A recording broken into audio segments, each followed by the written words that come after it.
la posibilidad de inscribirse, de hablar con Facundo. Él está a cargo de este comedor, y que puedan participar también, ¿no? Bueno, la reunión de pequeños vencedores, son niños de 0 a 12 años, domingo. Y bueno, después los segundos sábados de cada mes hay reunión de mujeres, de señoras, a las 16 horas, y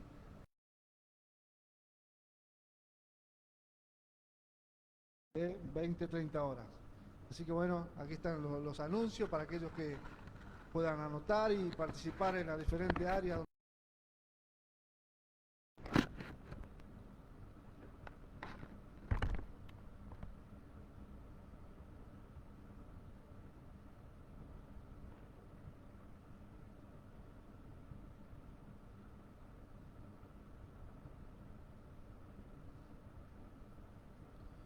Que Dios les bendiga.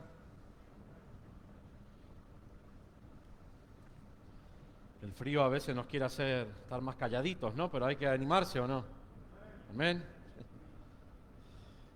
Bueno. Bueno, y nos está visitando Jeremías también. Levanta la mano Jeremías, él está en Puerto Madryn, en Reto Puerto Madryn, nos está visitando hoy. Bienvenidos también a la familia que vino, bienvenidos. Antes de empezar, quería dar una especie de anuncio, pero bueno, ahí arriba, si quieren darse vuelta, ahí arriba cerramos, ¿se acuerdan que ahí arriba había un espacio, un hueco?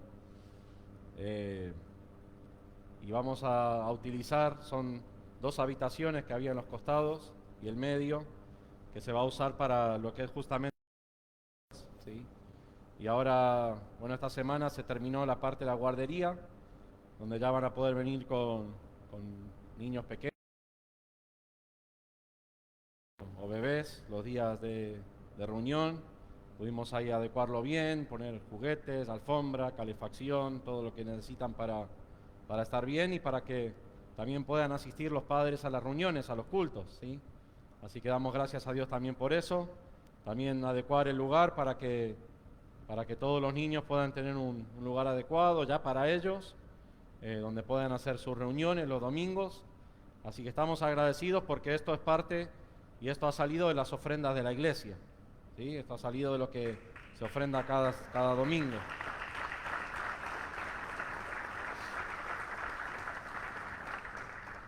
Y también darle gracias a los chicos de Reto que estuvieron trabajando ahí. Sí, sé que a veces un poquito más de lo que la hora decía, estuvieron haciendo ahí el trabajo, cerrarlo con Durlo, con un entrepiso, la luz, varias cosas que hubo que hacer. Faltan algunos detalles, a ver si esta semana se llega a poder terminar, y ya el domingo que viene ya pueden hacer completamente. Ahora están sí ahí en la guardería, pero por ahí el domingo que viene, que ya pueden hacer toda la actividad ahí arriba, ¿sí? Después más adelante será abrir una puerta hacia afuera, o sea, de arriba con una escalera, para que ellos tengan un acceso independiente a lo que es la parte interna del salón, ¿verdad? Pero bueno, ahí vemos la importancia y justamente la función de lo que es las ofrendas, ¿sí? Las ofrendas tienen una función de poder suplir las necesidades de la iglesia, el funcionamiento, el cuidado del lugar, pero siempre todo lo que se hace tiene un fin de ganar almas para Cristo, ¿sí? Siempre. O sea arreglar una luz para que se pueda leer mejor la Biblia, sea adecuar unas aulas para que los niños puedan aprender del Señor, sea lo que sea, el fin siempre es ganar almas. Entonces eso es lo que nos tiene que motivar, nos tiene que dar alegría y cumplir lo que la Biblia nos enseña en cuanto a las ofrendas, en cuanto a los diezmos también.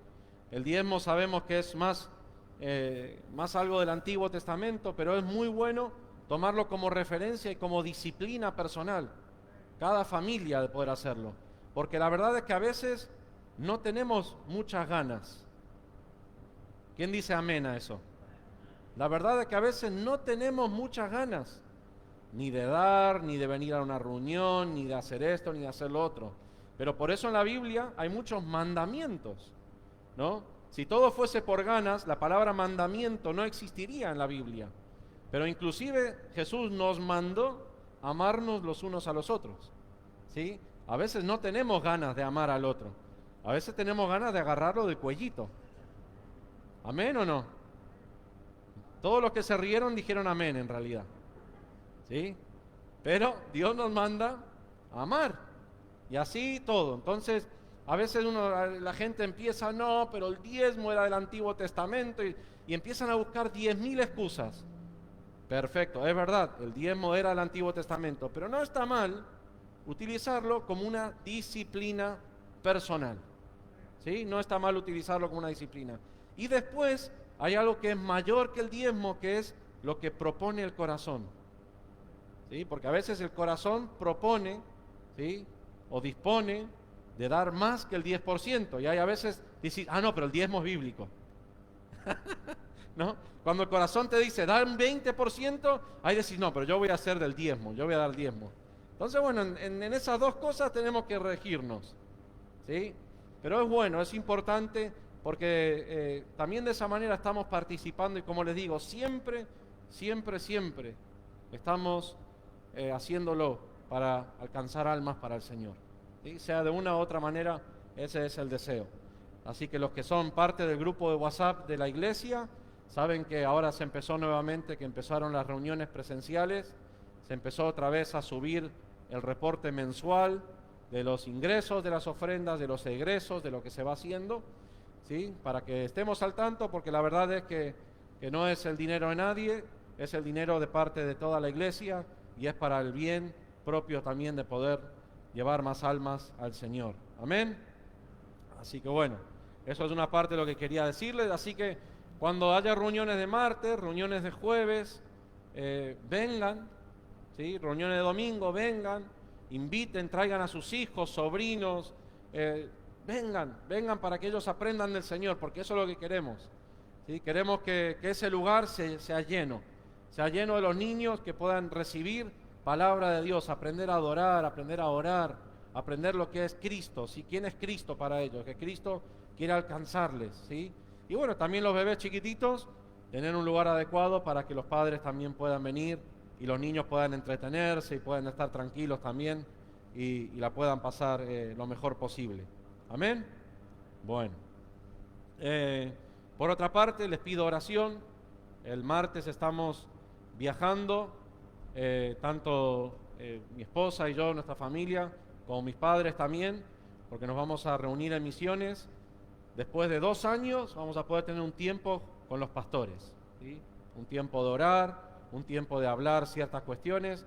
Sabemos que venimos todos los meses e inclusive 2 veces al mes a veces, haciendo las reuniones virtuales con los pastores, todo lo necesario.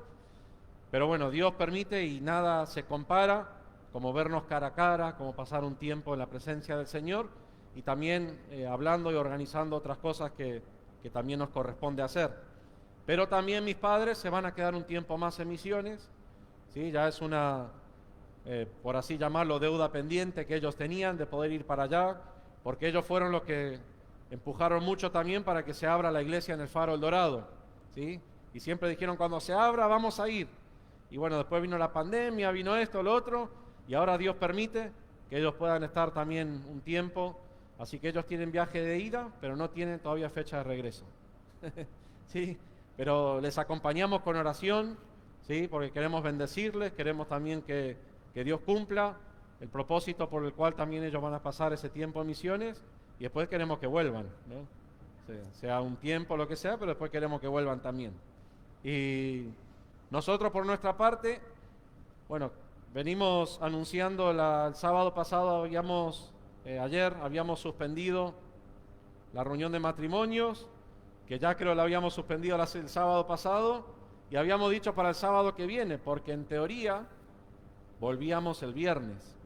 Pero hoy cuando abrí para confirmar los pasajes, encontré con la noticia que la compañía nos cambió los pasajes para el domingo que viene. Así que lamento decirles que este mes no va a haber reunión de matrimonios, ¿sí? Por una cosa u otra. Pero bueno, el Señor sabe en su soberanía lo que hace. Y bueno, si Dios quiere, el domingo que viene estamos de vuelta, pero tampoco vamos a llegar para la reunión porque es para las 2 de la tarde.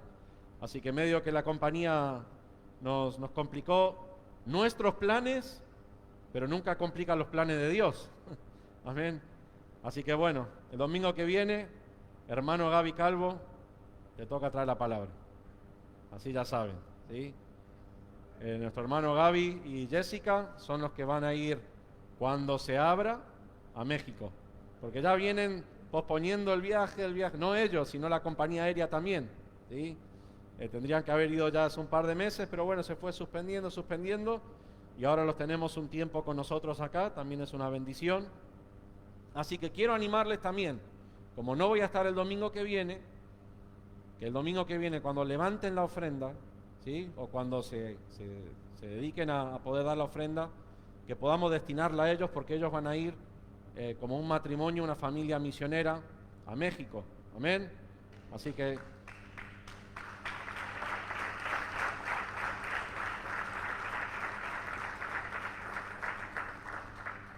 ya aviso, así cuando viene el domingo que viene, ya van pensando en poder bendecirles, porque queremos apoyarles en oración, pero también queremos apoyarles económicamente en lo que Dios nos permita hacer, ¿sí? Así que el domingo que viene, cuando ellos estén, por más que ellos van a estar unas semanas más, pero vamos a aprovechar ese domingo para poder levantar una ofrenda especial para esta familia, la familia Calvo, ¿sí? Así que bueno, vamos a orar, ¿sí? Antes de pasar a la palabra. Amén. Señor, te damos gracias. Gracias por los que hemos podido estar, los que estamos en esta mañana reunidos. Gracias por aquellos que se pueden conectar también por medio de cada una de las plataformas de conexión. Señor, pedimos, Dios, y oramos, Señor, que nuestro corazón esté en la condición de vida para recibir tu palabra. Señor, tu palabra siempre es regada, siempre es enviada, pero Dios, prepara nuestro corazón y saca, Dios, de nuestra vida toda altivez, todo orgullo, todo preconcepto, todo pensamiento que no sea acorde a tu voluntad, que no sea en armonía y conforme a lo que tú nos quieres enseñar. Señor y Espíritu Santo, queremos darte el lugar que tú mereces en esta congregación, en mi vida y en cada uno de los que estamos acá.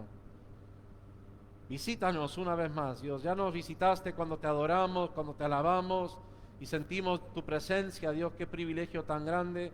Pero una vez más decimos, Espíritu Santo, visítanos en este lugar, visita cada hogar que se está conectando también, Señor, y envía tu palabra, Dios, a nuestras vidas.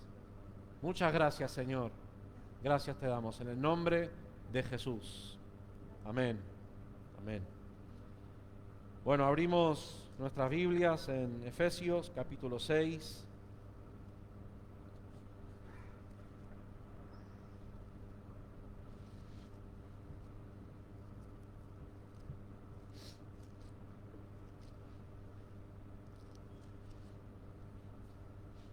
Efesios capítulo 6. Como saben, venimos hablando sobre la armadura de Dios. Hoy queremos hablar de este quinto elemento que Dios nos ha otorgado, o este quinto ejemplo que Él nos da, con un fin de poder vivir en la victoria que Cristo compró, ¿sí? Y esto es una bendición, ¿verdad? Y entendemos que todo esto que estamos hablando son cuestiones espirituales. Y tenemos que entender que la lucha que emprendemos como cristianos, como iglesia de Dios, es una batalla, es una lucha espiritual. Y también la Biblia nos insta, nos anima, nos exhorta a tomar, ¿sí? A tomar esta armadura, colocárnosla, a usar de ella, ¿sí? De lo que Dios nos ha dado. Y hablamos el domingo antepasado sobre este escudo de la fe, y aunque, como decíamos el domingo, es un tema muy amplio, ¿sí? La fe es un tema muy amplio, pero intentamos poder dejar de manera clara de que la fe no se trata de una creencia. La fe es algo que viene de Dios con el fin de cumplir lo que Dios nos ha encomendado hacer, de poder llevar adelante la gracia que Él nos ha dado, ¿no? Entonces ese era el fin un poco más central de lo que hablamos el domingo antepasado cuando tocamos la última la última parte sobre la armadura de Dios. Y hoy en el versículo 17 nos dice: y tomad el yelmo de la salvación. Bueno, la salvación es un tema que a veces se debate y hay muchas, no muchas, pero sí por lo menos hay dos enseñanzas que más tienen debate dentro de la iglesia cristiana o dentro de los ámbitos evangélicos, por así decirlo, ¿no? No vamos a hablar tanto o empezar a enfocarnos tanto en lo que habla la salvación, otras doctrinas, otras enseñanzas, porque lo que está fuera de Cristo no tiene validez alguna. Hay una verdad única y es la verdad del Señor.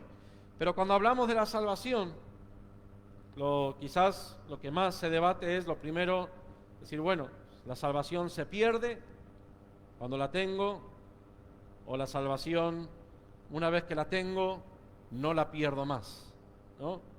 Es un debate que siempre hay, alguno quizás lo ha escuchado, y a veces quiere traer cierta confusión a nuestras vidas, ¿no? Se utiliza mucho el ejemplo de decir, bueno, una vez que soy hijo de Dios, y se usa un poco el ejemplo padre-hijo natural, decir, bueno, si yo soy hijo, por más que yo me vaya, por más que deje mi hogar y haga lo que tenga y haga lo que yo quiera, nunca voy a dejar de ser hijo de mis padres, ¿no? Es un argumento que utilizan aquellos que dicen que la salvación no se pierde.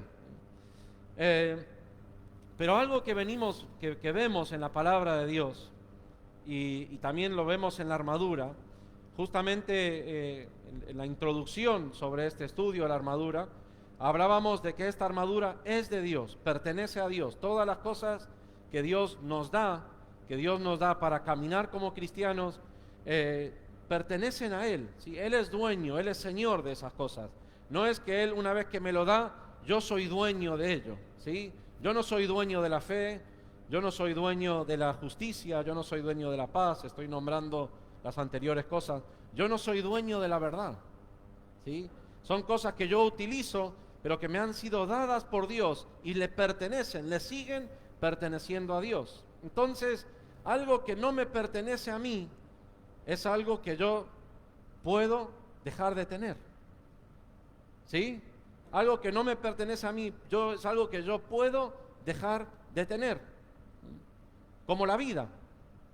Muchas personas piensan que la vida le pertenece a cada uno. Muchos dicen, yo hago con mi vida lo que quiero. Bueno, quiero darte una noticia, un día vas a morir. No haces con tu vida lo que querés, ¿sí? Es algo que puedo perder, ¿sí? Ahora, lo único que yo puedo decir que es mío y que es algo que no hay posibilidad de que yo lo pierda, ¿verdad? Pero la verdad es que cuando miramos a nuestro alrededor, ¿qué hay que no me haya sido dado? ¿Qué tenemos que no nos haya sido dado? ¿Sí? Por eso un rey decía en Crónicas, decía, de lo recibido de tu mano te damos. No hay nada que no me haya sido dado, ¿sí? Simplemente desde el aliento de vida, ¿verdad? Desde el aliento de vida. Entonces, en todos los asuntos, yo tengo que rendirle cuentas un día a Dios. Haya administrado bien o haya administrado mal, un día cada uno de nosotros tendremos que rendir cuentas a Dios por lo que Él nos ha dado.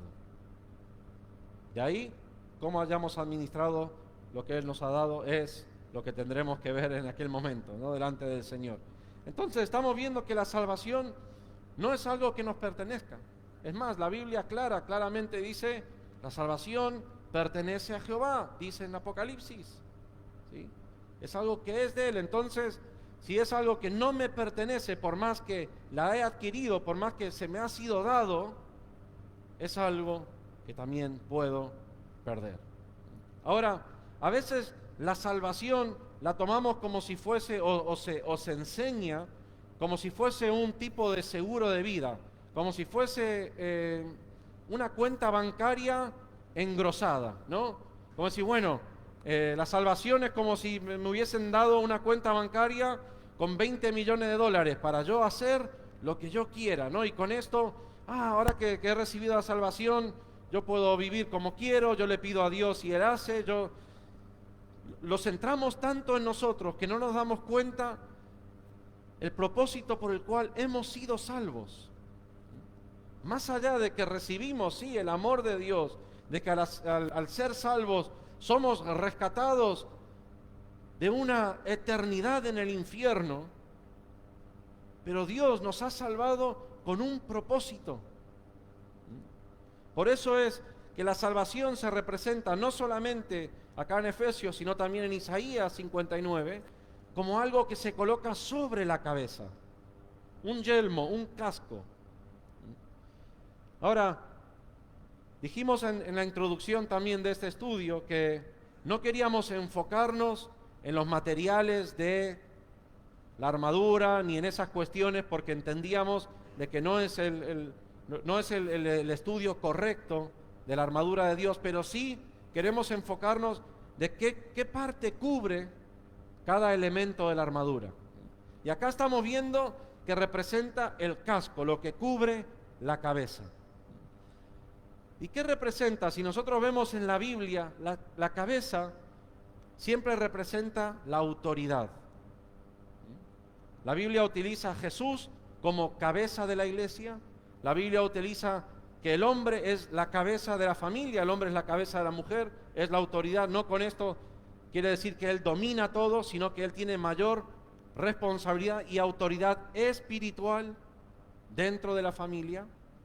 ¿Sí? En un momento la Biblia dice, te pondré por cabeza, no por cola. ¿Sí? Habla de la autoridad. Siempre la cabeza representa autoridad. Por eso los reyes eran coronados no solamente con un anillo, no solamente con un vestido, eran coronados con una corona sobre ¿qué? Su cabeza. Por eso nuestro Cristo, nuestro Salvador, Él tiene una corona sobre su cabeza, porque eso representa la autoridad. Entonces estamos viendo que la salvación habla de que guarda, de que cuida y de que domina nuestra autoridad. Nuestra autoridad. No es solamente de que es algo, como les decía antes, como una cuenta bancaria engrosada, como decir, bueno, listo, como algunos dicen, ¿no? Con esta me salvé. No se trata de esto, se trata de que Dios te ha dado la salvación con un propósito. Con un propósito, ¿sí? Con un propósito en tu vida. Darte una autoridad, darte una potestad para que puedas cumplir y hacer el propósito que Él tiene para tu vida. Este es el fin central de la salvación. Salvación también representa que Dios nos ha rescatado, nos ha sacado del dominio del pecado, nos ha apartado para Él. Eso es ser salvado. Salvado es una persona que es apartada, ¿sí? Es apartada para un propósito específico. Para eso Dios nos ha salvado. Miren lo que dice, y vamos a leer algunos textos hoy en Juan capítulo 1, versículo 12.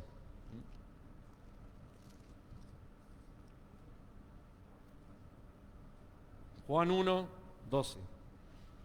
Mas a todos los que le recibieron, a los que creen en su nombre, les dio potestad. Otras versiones dicen, les dio un derecho de ser hechos hijos de Dios, los cuales no son engendrados de sangre, ni de voluntad de carne, ni de voluntad de varón, sino de Dios.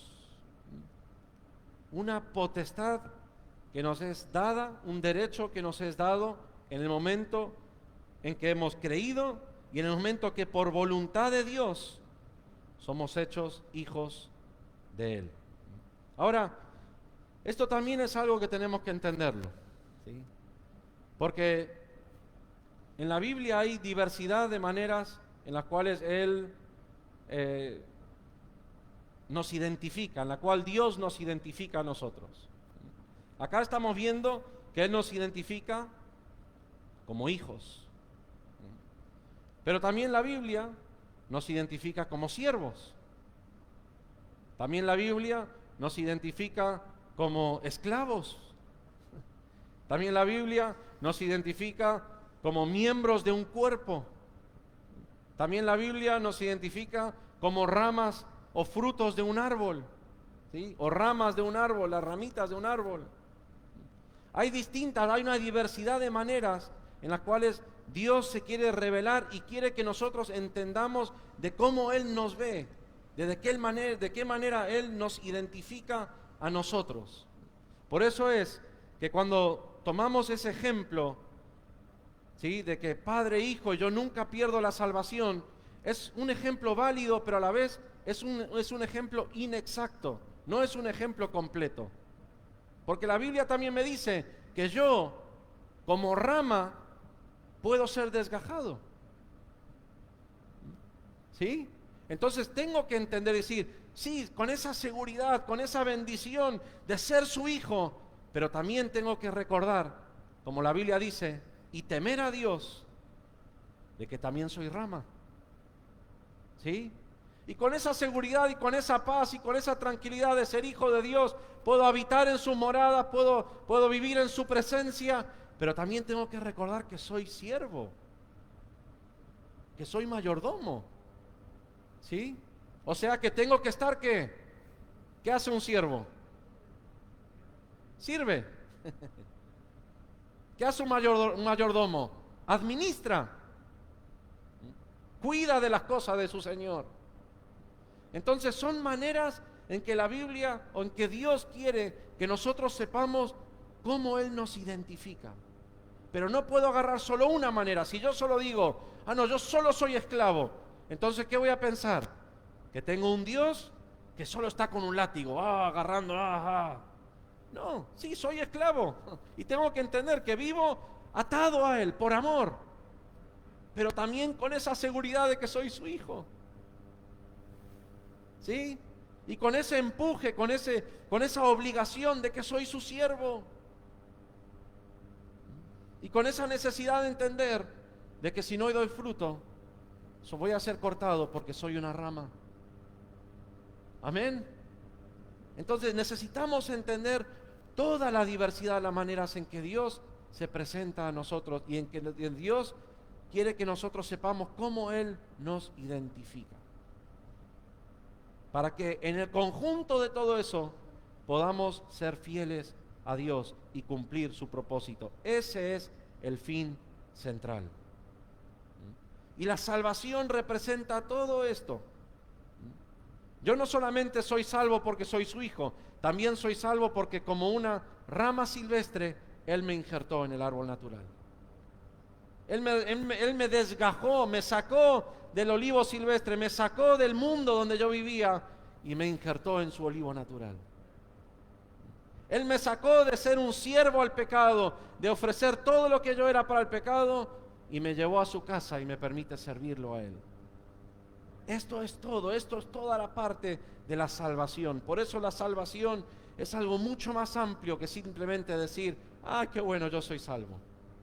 Dios te ha salvado, Dios te ha apartado porque tiene un propósito para darte.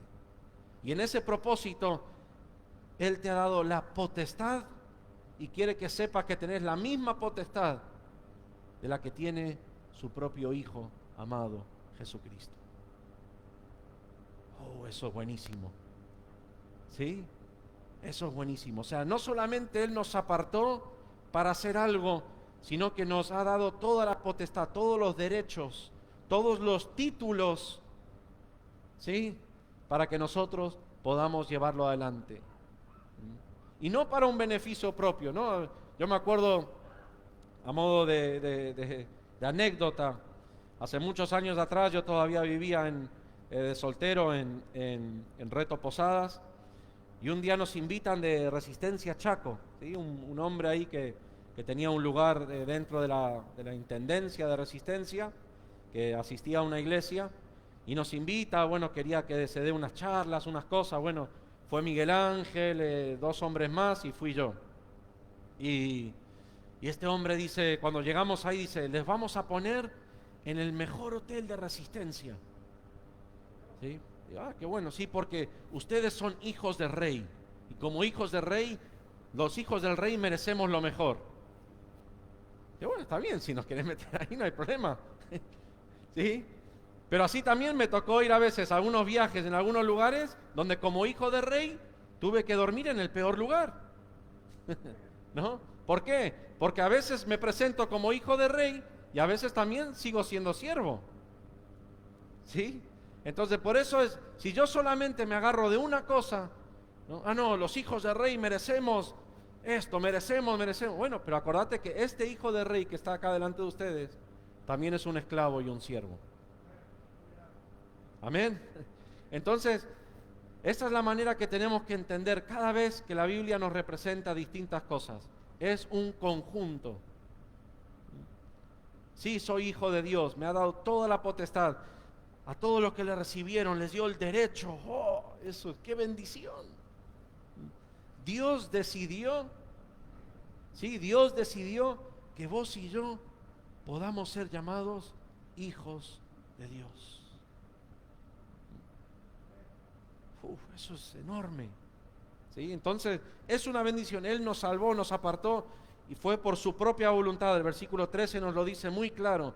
No somos engendrados de sangre, ni voluntad de carne, ni voluntad de varón, sino de Dios. Estás en el lugar que estás en el Señor. Dios te ha dado salvación porque Él así lo ha querido. Dios quiso apartarte para su ministerio. Esto es una bendición enorme.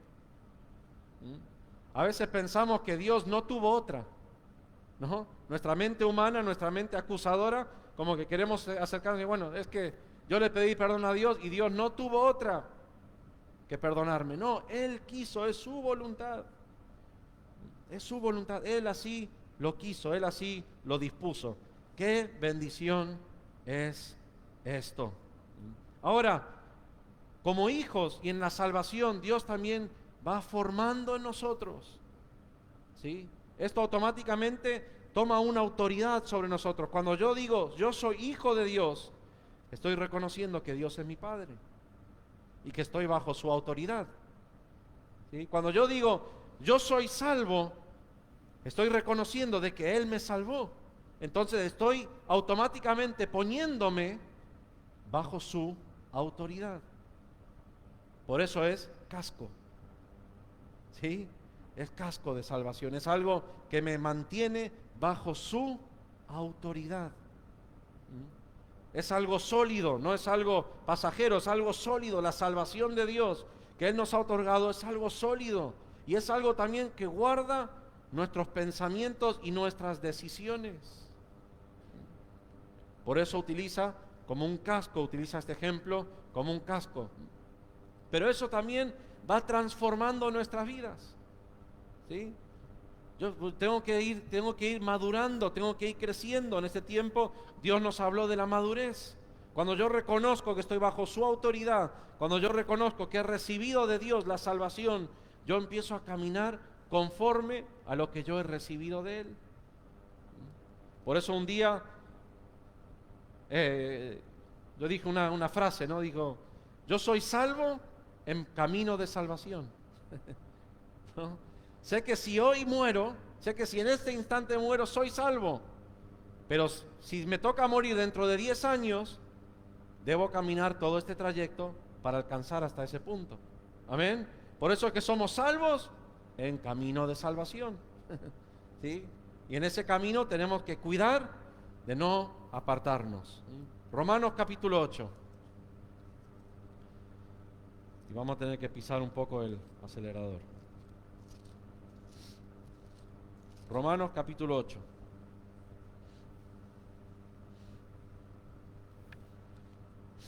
Versículo 14.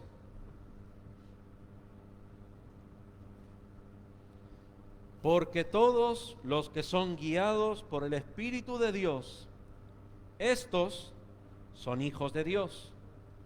Pues no habéis recibido el espíritu de esclavitud para estar otra vez en temor, sino que habéis recibido el espíritu de adopción, por el cual clamamos, Abba, Padre. El Espíritu mismo da testimonio a nuestro espíritu de que somos hijos de Dios. Y si hijos, también herederos, herederos de Dios y coherederos con Cristo. Pero después nos condiciona, dice, si es que padecemos juntamente con Él, para que juntamente con Él seamos, ¿qué? Glorificados. ¿Sí? Todos, el versículo 14 también podríamos invertirlo, ¿no? Podríamos decir, estos que son hijos de Dios son guiados por el Espíritu de Dios. ¿Sí? Pero también está como dice acá, porque los que son guiados por el Espíritu de Dios, estos son hijos de Dios. Entonces, esto nos muestra que la salvación trae en mí la autoridad de Dios. No la autoridad de yo tengo autoridad, sino que la autoridad de Dios está sobre mi vida. Yo empiezo a ser guiado por Dios. Ya no hago lo que quiero. Ya hago lo que Él me guía. ¿Sí? Como hijo de Él. Ahora, el versículo 15, el 16 y el 17, vemos que Él nos da la capacidad. Primero el 15 nos dice que nos da la confianza, ¿sí? De Abba Padre, esa confianza de que podemos tener en Él. El versículo 16 nos habla del testimonio que da a nuestro espíritu de que somos hijos de Dios. Él nos recuerda, Él nos lo hace saber de que somos hijos de Dios, que podemos caminar en esa confianza. Y en el 17 nos dice que somos herederos, herederos actuales, ¿sí? Caminamos, vivimos en la herencia de Dios, pero nos condiciona, dice, si es que padecemos. Ahora, ¿qué es el padecimiento? Padecer no es solamente, aunque a veces es parte, es sufrir y es también dolor. Pero padecer también es caminar el camino. ¿Sí? Padecer nos habla de trayectoria. ¿Sí? Nos habla de continuar, nos habla de permanecer. Aquel que padece no es el que ni bien toca el dolor, escapa. ¿Sí? Podríamos tomar este ejemplo como alguien que tendría que cruzar un río congelado para llegar a la otra orilla. Sabe que su meta es llegar a la otra orilla y está dispuesto a atravesar y a sufrir y a padecer el frío para poder llegar a la meta. Pero después están algunos que al llegar al borde tocan y ¿qué hacen? Salen corriendo. No están dispuestos a padecer, no están dispuestos a caminar el camino que deben caminar, el cual Cristo ya caminó de antemano por nosotros. Por eso Jesucristo es este ejemplo correcto de hijo que nosotros hemos adquirido a través de la salvación. ¿Y qué hizo Jesucristo? Padeció como hijo de Dios en obediencia. Guiado por lo que el Padre le ha dado y le dio, fue obediente hasta la muerte y muerte de cruz. Entonces, padecemos juntamente con Él. Estamos entendidos de que la salvación no es simplemente algo que adquirimos una vez y ya está, sino que es que los propósitos de Dios se cumplan en nosotros, que Dios nos ha apartado para cumplir un propósito específico. Y estamos dispuestos a padecer juntamente con Cristo. Estamos dispuestos a caminar en este camino de salvación que Dios preparó de antemano para nosotros. Esto es lo que tenemos que nosotros tener por entendido claramente. Acompáñenme a Tito, capítulo 3.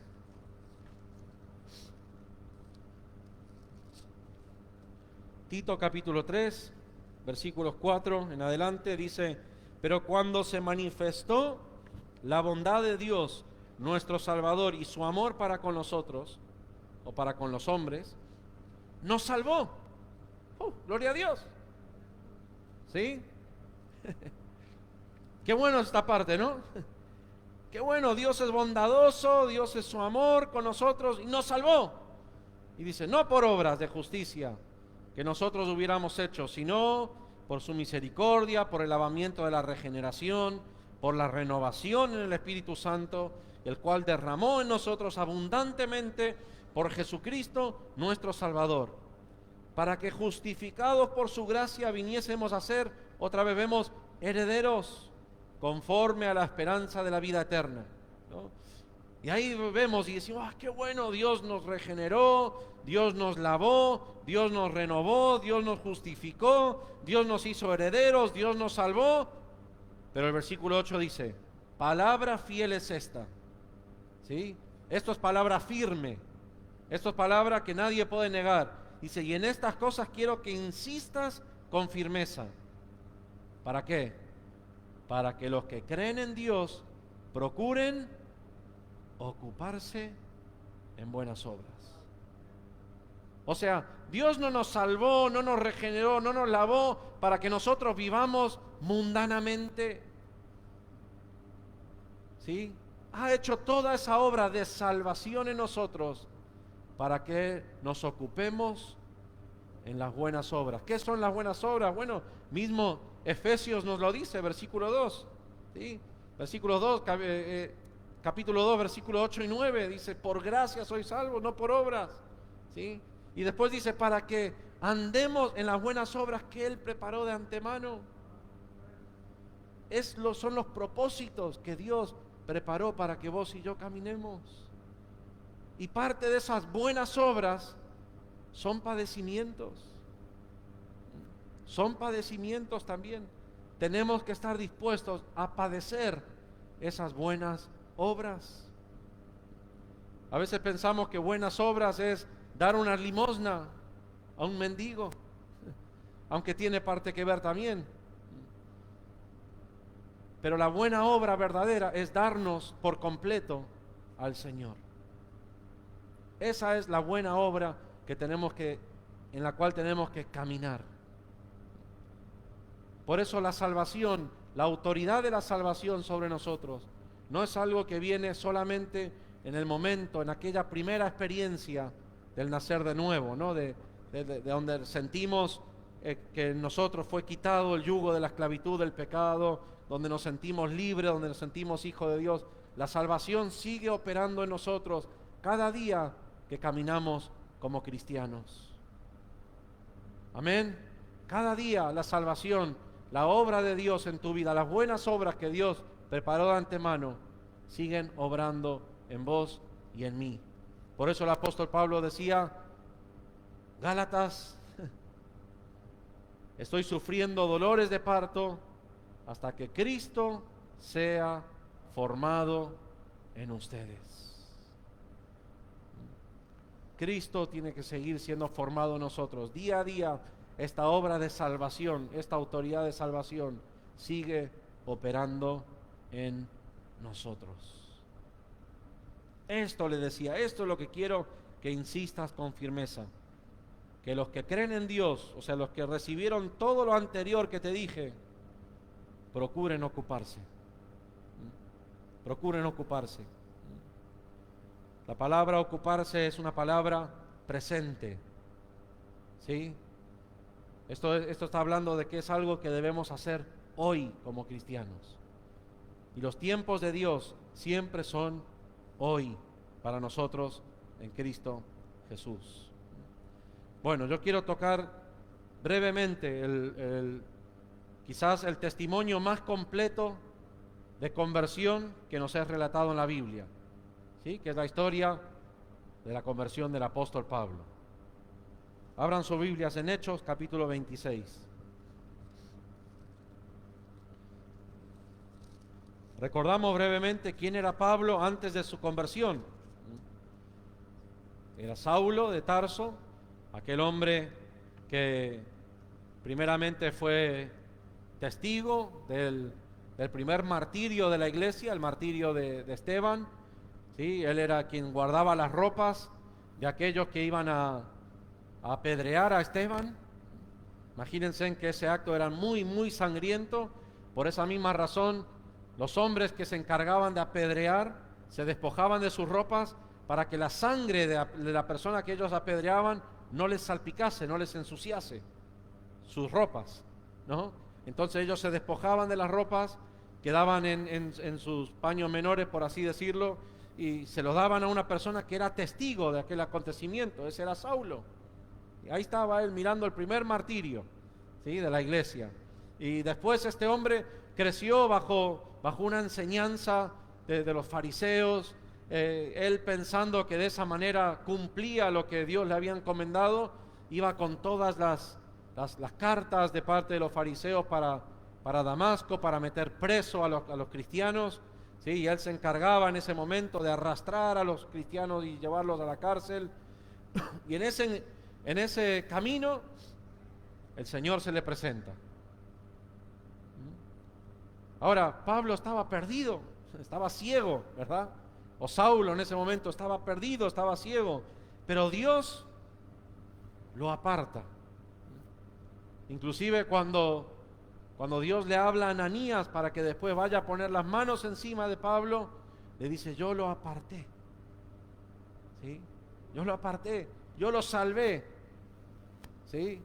Y yo quiero que tengas eso en tu corazón también.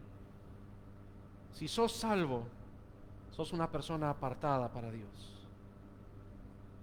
Él tiene un propósito para cumplir a través de tu vida, ¿sí? Entonces, en el versículo 15, Pablo está dando su testimonio, de Hechos 26 dijimos. Dice: yo entonces dije: ¿quién eres, Señor? Y el Señor dijo: yo soy Jesús, a quien tú persigues. Pero levántate y ponte sobre tus pies, porque para esto he aparecido a ti, para ponerte por ministro y testigo de las cosas que has visto, y de aquellas en que me apareceré a ti, librándote de tu pueblo y de los gentiles, a quienes ahora te envío, para que abra sus ojos, para que se conviertan de las tinieblas a la luz y de la potestad de Satanás a Dios, para que reciban por la fe que es en mí perdón de pecados y herencia entre los santificados. No es solo te salvé, te aparté para que ya te sientas, no te sientas ya tan mal de tu pecado que cometiste. Imagínense, Pablo era un asesino. Y no un asesino de cualquier índole, o sea, él había matado cristianos. ¿Sí? Vuelvo a decirle, imagínense esa imagen de ver a Esteban apedreado. Un hombre, o sea, es lo que le decía, de una manera tan cruel. Y en sus últimas palabras Esteban decir: Dios, no le tomes en cuenta los pecados de estos hombres. Y en sus últimas palabras Esteban decir: ahí veo a Jesús, está sentado a la diestra, ¿no? Y Pablo aún así, con un corazón tan duro. Entonces Jesús le dice: no es que vengo solo a sacarte esa culpa que tenés. A veces pensamos que la salvación es solamente el hecho de sacarnos la culpa del pecado. Y sí, es parte de la salvación. Pero Dios tiene un propósito aún mayor por el cual Él te ha salvado. Dios tiene un propósito aún más grande por el cual te rescató de la droga, de la prostitución, del robo, de la delincuencia, del pecado mismo, del adulterio, de la fornicación, de la mentira. Dios tiene un propósito mayor que solamente sacarte la culpa. Él quiere usarte. Y eso es parte de la salvación. Eso es parte por lo cual Él te llamó. Por eso el mismo Señor Jesús le dijo: yo te he aparecido a ti para ponerte por siervo, o sea, por ministro y testigo de las cosas que has visto y de aquellas que me apareceré a ti. Esto no queda acá, ¿sí? Hay más cosas todavía en las cuales voy a usar tu vida, en las cuales te voy a librar, ¿sí? Versículo 6 del capítulo 9, ahí rapidito, sin dejar ahí el 26. Hablando de esta misma conversión. Él temblando y temeroso dijo: Señor, ¿qué quieres que yo haga? Y el Señor le dijo: levántate y entra en la ciudad, y se te dirá lo que debes hacer. Lo que habrá sido para este hombre, ¿no? Que la Biblia nos relata los primeros versículos del capítulo 9, de hecho, dice que él iba respirando amenazas, montado en su caballo, respirando amenazas, ¿sí? Con todo el respaldo de los fariseos, él iba como líder, él iba como quien gobernaba su vida, y de un momento a otro queda ciego, y esta voz de Jesús le dice: yo tengo algo para que vos hagas. Yo tengo un propósito para vos. Te salvé, te aparté con un propósito. ¿Cuál fue la respuesta de Pablo? Versículo 20. Después de todo el acontecimiento que sucedió con Ananías y todo ello, pero el versículo 20, capítulo 9, dice: enseguida predicaba a Cristo en las sinagogas, diciendo que este era el Hijo de Dios. ¿Sí? Capítulo 26 otra vez, versículos 19 y 20 de Hechos. Dice: por lo cual, oh rey Agripa, Pablo estaba relatando su testimonio, dice: no fui rebelde a la visión celestial, sino que primeramente anuncié a los que están en Damasco y Jerusalén y por toda la tierra de Judea y a los gentiles que se arrepintiesen y se convirtiesen a Dios, haciendo obras dignas de arrepentimiento. Gálatas capítulo 1, rapidito, Gálatas capítulo 1, versículos 15 y 16. Pablo también hablando de su conversión dice: pero cuando agradó a Dios que me apartó del vientre, ¿sí?, desde el vientre de mi madre, y me llamó por su gracia a revelar a su Hijo en mí, para que yo le predicase entre los gentiles, no consulté enseguida con carne y sangre. Dios no me salvó, Dios no te apartó solamente porque Él quiere sacarte, redimirte del pecado. Él te apartó y te separó porque Él te quiere dar toda la potestad, todo el derecho para que cumplas su propósito en tu vida. Esto es la salvación. Esto es la salvación. Este es el propósito de ser salvos. Y el apóstol Pablo lo tenía en claro, ¿no? Él dijo: a Dios le agradó y me apartó desde el vientre de mi madre. Bueno, ahí entra la predestinación, algo que, no sé, es muy difícil de entenderlo, ¿sí? Saber de que Dios tenía cosas preparadas de antemano, pero Dios llegó en el momento justo y necesario y correcto a nuestras vidas. El plan de salvación de Dios para tu vida es hoy. He aquí hoy. Hoy es día de salvación para vos. Hoy es el día donde Dios quiere establecer su propósito en tu vida. Ahora la pregunta es: ¿estás dispuesto a padecer? ¿Estás dispuesto a cruzar este río? ¿Estás dispuesto a encomendarte al Señor de todo corazón? ¿Estás dispuesto a ser guiado por el Espíritu Santo como hijo de Dios?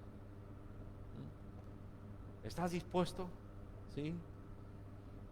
Hechos capítulo 20, versículo 17. Ya vemos a un apóstol Pablo con mucha experiencia de ministerio. Esto no era su comienzo, este era el principio de su fin. ¿Sí?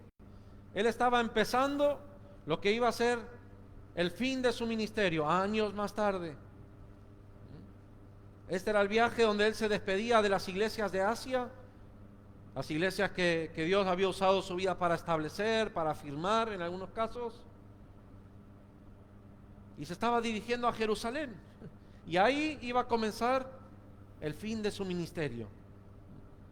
¿Y qué dice el apóstol Pablo? Versículos 17 del capítulo 20 de Hechos. Enviando pues desde Mileto a Éfeso, hizo llamar a los ancianos de la iglesia. Cuando vinieron a él, les dijo: vosotros sabéis cómo me he comportado entre vosotros todo el tiempo desde el primer día que entré en Asia, sirviendo al Señor con toda humildad, con muchas lágrimas y pruebas que me han venido por las acechanzas de los judíos. Y como nada que fuese útil, he rehuido de anunciaros y enseñaros públicamente y por las casas, testificando a judíos y a gentiles acerca del arrepentimiento para con Dios y de la fe con nuestro Señor Jesucristo. Ahora he aquí, ligado yo en espíritu, voy a Jerusalén, sin saber lo que allá me ha de acontecer, salvo que el Espíritu Santo por todas las ciudades me da testimonio, diciendo que me esperan prisiones y tribulaciones.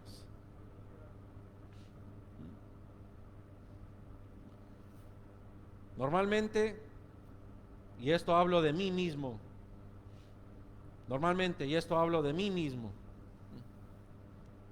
yo comparo las bendiciones de Dios con cosas que a mi vida, a mi mirada, son de agrado. Uy, qué bendición, me sanó. Uy, qué bendición, me liberó. Uy, qué bendición, me proveyó. Uy, qué bendición, me libró. Y acá el apóstol Pablo está diciendo: uy, qué bendición, me esperan prisiones. Uy, qué bendición, me esperan tribulaciones. me esperan padecimientos. Pero para esto Dios me apartó. Para esto Dios me salvó. Esto es parte de su plan de salvación. Hermanos, este mundo no acepta la verdad de Dios. En ningún ámbito. Algunos de una manera más efusiva, por así decirlo, más enérgica, y otros de una manera más apacible. Pero el mundo no acepta la verdad de Dios. Y si nosotros queremos amoldarnos a este mundo, si nosotros queremos formar una amistad con este mundo, nos constituimos automáticamente, nos dice Santiago, enemigos del Señor. Si vivís como el mundo vive, ¿de qué fuiste salvo? ¿De qué salvación me estás hablando? ¿De dónde Dios te ha apartado? ¿Pero estás dispuesto a atravesar este río? ¿Estás dispuesto a poner tu pie en este río frío, duro, de mucha correntada, pero atravesando, sabiendo que de la otra frontera te aguarda la meta? Por eso el apóstol Pablo termina o continúa diciendo, versículo 24: pero de ninguna cosa hago caso, ni estimo preciosa mi vida para mí mismo, con tal que acabe mi carrera con gozo y el ministerio que recibí del Señor Jesús, para dar testimonio del Evangelio de la gracia de Dios. El apóstol Pablo está diciendo: la salvación en mi vida es más preciosa que mi propia vida. Hay un salmo precioso que dice: porque mejor que la vida es tu misericordia. A veces estimo más preciosa mi vida que la salvación que Dios me ha dado. ¿Sí? Porque a veces tomo más decisiones en mi egoísmo que basado en el por qué Dios me apartó. Y esto el apóstol Pablo estaba diciendo: la salvación, por lo cual Dios me apartó, es más importante para mí que mi propia vida. Dice: no estimo mi vida preciosa, dice, pues, con tal que yo pueda acabar lo que Dios me encomendó que yo haga. En el versículo 27, capítulo 27, ¿se acuerdan de que esto era el principio del fin de su ministerio? ¿Sí? Y en este transcurso, ya después de que él va a Jerusalén y que lo acusan falsamente, que lo llevan preso, lo quieren matar, conspiran para matarlo, entonces Pablo dice: bueno, yo voy a apelar al César, y porque él sabía que Dios lo iba a enviar a Roma, lo iba a llevar para ahí. Y en ese transcurso, ¿verdad? En el capítulo 27 ellos están arriba de un barco, este barco se echa a la deriva atrás de un tipo de huracán, termina desarmándose, Y el versículo 21 dice que entonces Pablo, como hacía ya mucho que no comíamos, puesto en pie en medio de ellos, dijo: habría sido por cierto conveniente, oh varones, haberme oído y no zarpar de Creta tan solo para recibir este perjuicio y pérdida. ¿Qué pasó? El barco se estaba destruyendo. Habían tenido que tirar los alimentos, era todo un desastre. ¿Sí? Parecía que no iba a poder llegar lo que se le había encomendado. ¿Sí? Y Lucas, que es el escritor de Hechos, dice: ya hacía tiempo no comíamos. Dice, pero Pablo se levanta y dice: bueno, tendrían que haberme oído, porque Pablo le había dicho que no convenía salir de Creta. Pero en el 22 Pablo continúa diciendo: pero ahora os exhorto a tener buen ánimo, pues no habrá ninguna pérdida de vida entre vosotros, sino solamente la nave. Y quiero que escuchen esto: porque esta noche ha estado conmigo el ángel de Dios, de quien soy y a quien sirvo, diciendo: Pablo, no temas, es necesario que comparezcas ante César, y he aquí, Dios te ha concedido todos los que navegan contigo. Por tanto, oh varones, tened buen ánimo, porque yo confío en Dios, que será así como se me ha dicho. El Dios de quien soy y a quien sirvo. ¿Se acuerdan de que hablamos al principio de que Dios decide identificarnos? Que nosotros sepamos cómo Él nos identifica. Esta obra de salvación en nosotros nos ayuda a entender cómo Dios nos identifica. Cuando yo estoy diciendo que Dios es mi Padre, también puedo entender de que Él me considera su hijo. Cuando yo estoy diciendo que yo soy una rama en su árbol, también estoy declarando de que Él es el tronco de la cual yo vivo. Cuando yo estoy diciendo que yo soy su siervo, yo estoy diciendo que Él es mi Señor y que Él cuida de mí. Por eso Pablo tenía esta seguridad. En el tiempo de su vida, ya faltaban pocos años para que él parta, él había adquirido una identidad de Dios en él. Y él decía: este es el Dios de quien yo soy y a quien yo sirvo. Este es el casco de salvación. Pueden venir a mi vida pensamientos de adversidad. Imagínense, Pablo no estaba en un BMW con aire prendido, tomándose una rica tónica fría.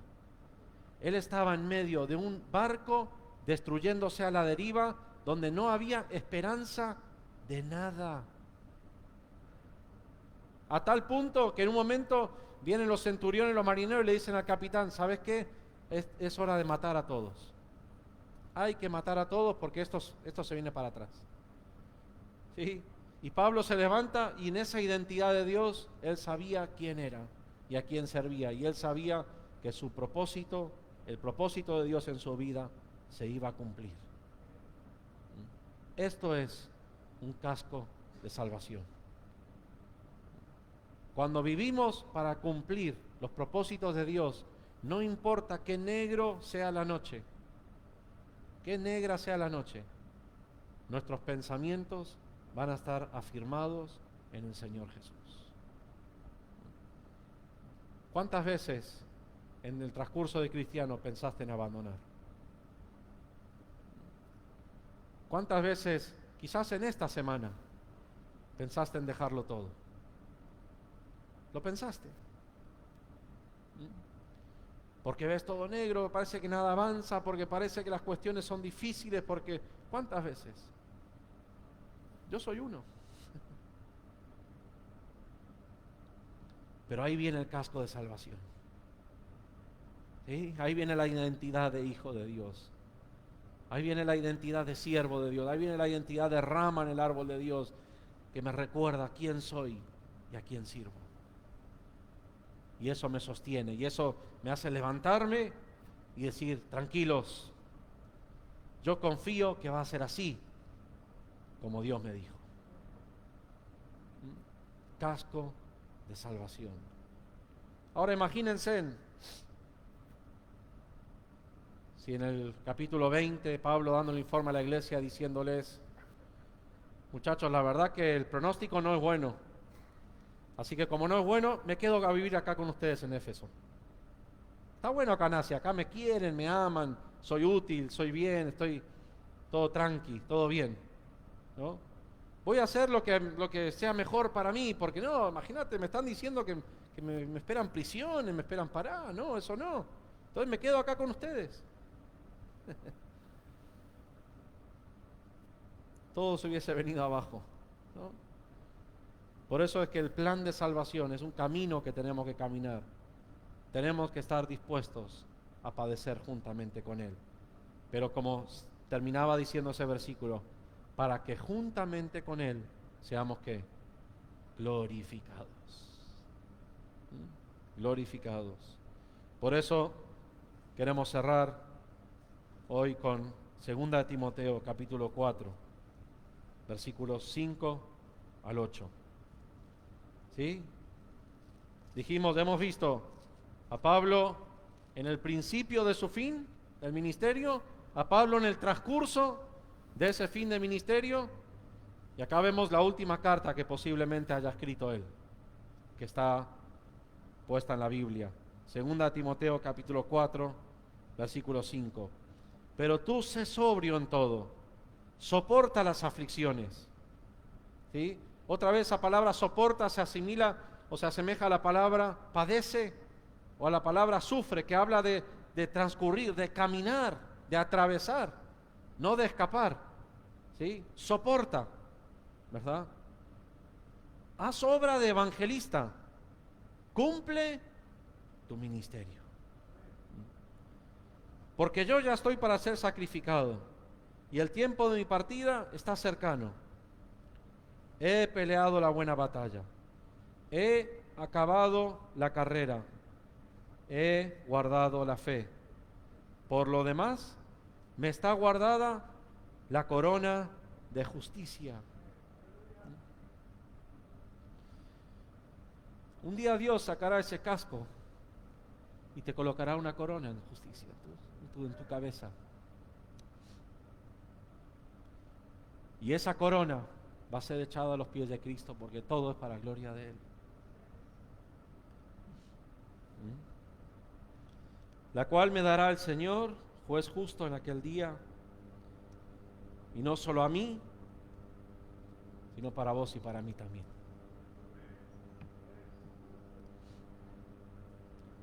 Sino para vos y para mí también. Pero hoy nos toca el casco. Hoy hay un casco que tenemos que calzar. Hoy hay una batalla que hay que pelear. Hoy hay una carrera que hay que correr. Hoy hay una fe que hay que cuidar. Pero un día nos aguarda esta corona de justicia. Un día Dios nos sacará este casco y nos colocará una corona. Y esa corona se la echaremos a sus pies. Yo no sé si será literal, espiritual, figurativa, lo que sea, pero un día todo se lo daremos a Él. Porque de Él es todo y para Él es todo. Amén. Este es el plan de salvación. Esta es la salvación que Dios nos ha dado. No es un cheque en blanco, no es una cuenta bancaria engrosada, es un propósito, es un camino de Dios para tu vida, que tendrá una recompensa preciosa, que es habitar por los siglos de los siglos con nuestro Señor y Salvador. Amén. Señor, muchas gracias. Gracias, Dios, porque cuántas veces en nuestro corazón y en nuestra mente hemos pensado en dejarlo todo. Cuántas veces mirando los pronósticos y viendo esos pronósticos